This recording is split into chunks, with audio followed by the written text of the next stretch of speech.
नमस्कार साथियों, मैं सोमनाथ मंडल अपने YouTube channel quick education hub में आपका पुनः स्वागत करता हूं।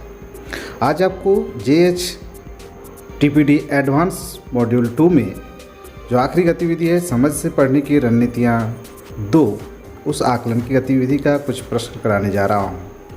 अगर इस प्रश्न की गतिविधियों का PDF आपको आवश्यक हो तो मेरे डिस्क्रिप्शन जाकर आप इस PDF को डाउनलोड कर सकते हैं।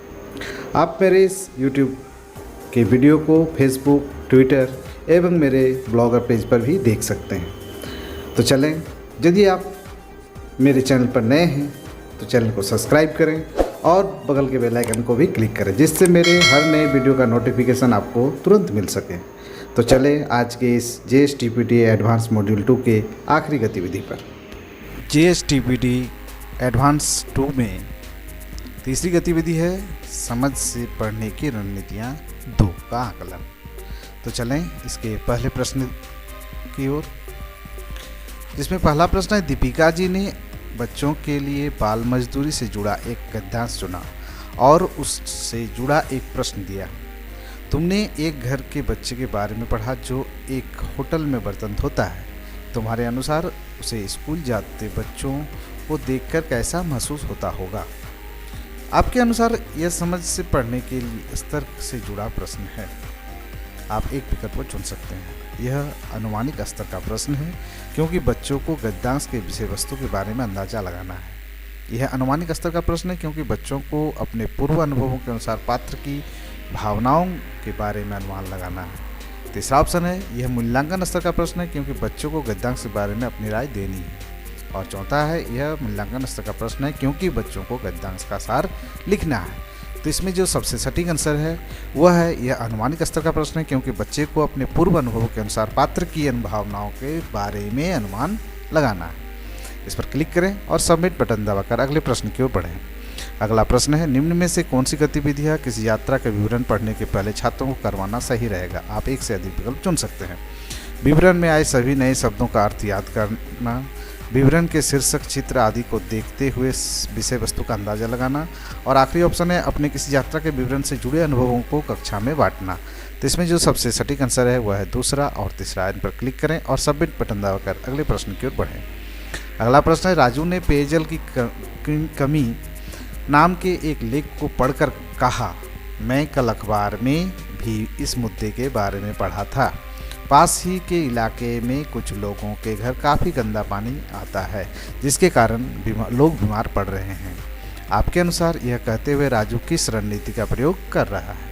आप एक ही विकल्प को चुन सकते हैं। पूर्वावलोकन, पाठ की संरचना को पहचानना, संदर्भ स्थापित करना, पाठ से संबंध बनाना। तो इसका जो सबसे सटीक आंसर है वह है पाठ से संबंध बनाना। इसे क्लिक करें और सबमिट बटन दबाकर अगले प्रश्न की ओर बढ़ें।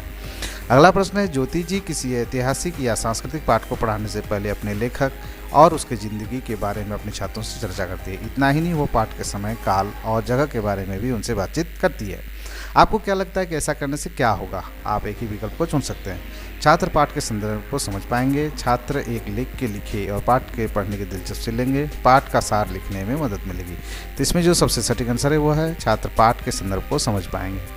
इस पर क्लिक करें और सबमिट बटन दबाकर अगले प्रश्न की ओर बढ़ें। अगला प्रश्न है, आपके अनुसार पाठ का ग्राफिक ऑर्गेनाइजर तैयार करने के लिए छात्रों को क्या करना जरूरी है? आप एक से अधिक विकल्प चुन सकते हैं। पाठ को सरसरी तरह से पढ़ना, मुख्य तत्वों, घटनाओं आदि को पहचानना और रेखांकित करना, पाठ के संरचना को पहचानना। तो इसमें जो सबसे सटीक आंसर है वह है, मुख्य तत्व, घटनाओं आदि को पहचानना और रेखांकित करना, पाठ की संरचना को पहचानना। इस पर टिक करें और सबमिट बटन दबाकर अगले प्रश्न की ओर बढ़ें। अगला प्रश्न है, आपके अनुसार बच्चे को पढ़ने के बाद बच्चों को निम्न में से कौन सी गतिविधियां कराई जा सकती है? आप एक से अधिक विकल्प चुन सकते हैं। पाठ के बारे में अपना विचार लिखना, पाठ की संरचना को पहचानना, पाठ का सार को लिखना, पाठ से जुड़े प्रश्न को याद करना। तो इसमें जो सबसे सटीक आंसर है वह है पहला, दूसरा और तीसरा। इस पर टिक करें और सबमिट बटन दबाकर अगले प्रश्न की ओर बढ़ें। अगला प्रश्न है, एक शिक्षक बच्चों को पाठ पढ़ाने से पहले, पढ़ने के दौरान, पढ़ने के बाद और अपने विचार लिखने को कहते हैं, फिर उन्हें अपने साथी के विचारों की तुलना करने कहते हैं। आपके अनुसार इस गतिविधि का रणनीति का विकसित करती होगी। आप किसी एक विकल्प चुन सकते हैं। पाठ से संबंध बनाना, पाठ से संरचना पहचानना, संश्लेषण करना, पाठ में छिपे निष्कर्ष को निकालना। तो इसमें जो सबसे अच्छा ऑप्शन है वह है संश्लेषण करना। तो इसमें क्लिक करें और सबमिट बटन को दबाएं। अगला प्रश्न है, नीचे कुछ प्रश्न दिए गए हैं, उनके साथ रणनीति का काम। सही प्रश्न और उन संबंधित रणनीति की जोड़ी पहचानें। आप एक से अधिक विकल्प भी चुन सकते हैं। कहानी में अम्मा का अजमल से क्या संबंध होगा? छिपे निष्कर्ष निकालना। मैं छोटी हो हूँ नाम कविता के किस तरह की भावनाओं की बात कही गई है? पाठ की संरचना पहचानना। क्या तुम्हारे गांव में कभी मेला लगता है? किस तरह के मेले खेल मेले में दिखाए जाते हैं? पाठ के जुड़े पूर्व ज्ञान की सक्रिय करना। तुम्हारा लेखक के दृष्टिकोण के बारे में क्या विचार है? पाठ के बारे में राय देना। तो इसमें जो सबसे सटीक आंसर है वह है कहानी में अम्मा का अजमल से क्या संबंध होगा। इसमें छिपे निष्कर्ष को निकालना। और क्या तुम्हारे गांव में कभी मेला लगा है? किस तरह के खेल मेले में दिखाए जाते हैं? इसमें पाठ के जुड़े पूर्व ज्ञान को सक्रिय करना। और आखिरी ऑप्शन में है तुम्हारा लेखक के दृष्टिकोण के बारे में विचार क्या है? तो ये पाठ के बारे में राय देना है। तो इस पर क्लिक करें और सबमिट बटन दबाकर अगले प्रश्न की ओर बढ़ें। अगला प्रश्न है, पिंकी रेल यात्रा के विवरण से जुड़ा पाठ पढ़ते हुए पाठ के संबंध बनाने की रणनीति का प्रयोग कर रही है। पाठ पढ़ते हुए उन्होंने सोचा कि उनको रेल यात्रा करने में किस तरह की परेशानियां आती है। आपके अनुसार वह किस तरह के पाठ संबंध बनाना चाह रही है?